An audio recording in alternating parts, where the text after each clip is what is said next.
সমষ্টিত বিজেপি মিত্ৰজোঁটৰ প্ৰাৰ্থিত্ব লাভ কৰাৰ পিছত ঋষিৰাজ হাজৰিকা আগমনৰ লগে লগে ৰঙানদীত দেখিবলৈ পোৱা গৈছে আনন্দ উল্লাস, হাজাৰ হাজাৰ সমৰ্থক ওলাই অহা পৰিলক্ষিত হৈছে ৰাজপথলৈ। আমি ৰঙানদী ৰাজপথৰ পৰিৱেশ আপোনালোকক পোনে পোনে দেখাবলৈ যত্ন কৰিছোঁ।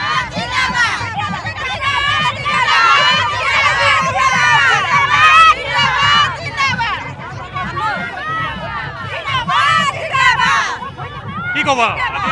বহুত ভাল লাগিছে দাদা, আমাৰ সমষ্টিত সোমাইছে, বহুত ভাল লাগিছে আমাৰ। আমি মনে বিচৰা দাদাজন পাইছো নহয় জানো, বহুত ভাল লাগিছে। মনে বিচৰা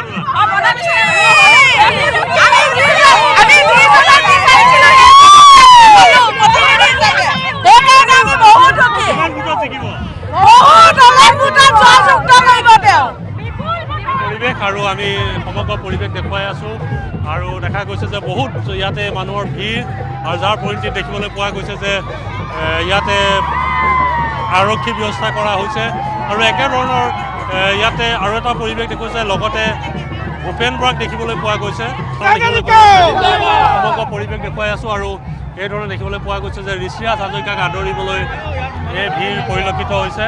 আমি সমগ্ৰ পৰিৱেশ দেখুৱাইছোঁ আৰু এইধৰণে দেখা গৈছে যে হাজাৰ হাজাৰ লোকৰ ভিৰ আৰু এয়া হ'ল ৰঙানদীৰ পৰিৱেশ। আৰু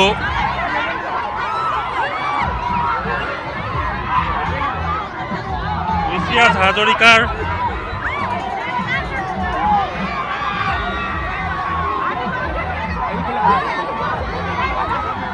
আমি সমগ্ৰ পৰিৱেশ দেখুৱাই আছোঁ আৰু ভূপেন কুমাৰ বৰা আছে। আমি ভূপেন কুমাৰ বৰাৰ লগত কথা পাতিবলৈ যত্ন দেখুৱাই আছোঁ আৰু এয়া হ'ল ৰঙানদীৰ পৰিৱেশ।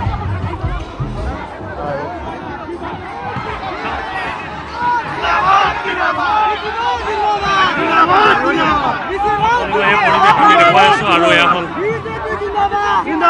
ৰঙানদীৰ পৰিৱেশ। ওলাই যাওক, ওলাই যাওক, ওলাই যাওক।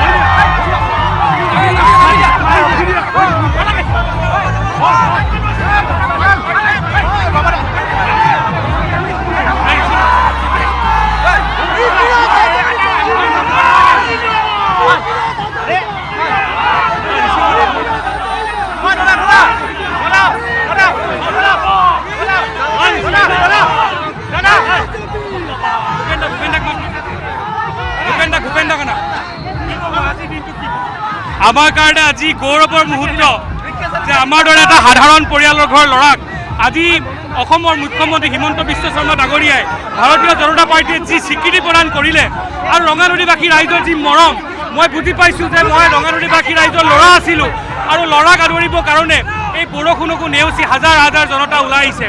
আহিবলগীয়া সময়ত ঋষিৰাজ হাজৰিকাই নেতা হিচাপে নহয়, পেটা হিচাপে সদায় ৰঙানদীবাসী ৰাইজ থাকিবৰ কাৰণে প্ৰতিশ্ৰুতি আৰু ইতিমধ্যে তেওঁৰ মন্তব্য আমি শুনিলোঁ আৰু এইধৰণে দেখা গৈছে ৰঙানদীৰ অভূতপূৰ্ব সমৰ্থন ঋষিৰাজ হাজৰিকাৰ।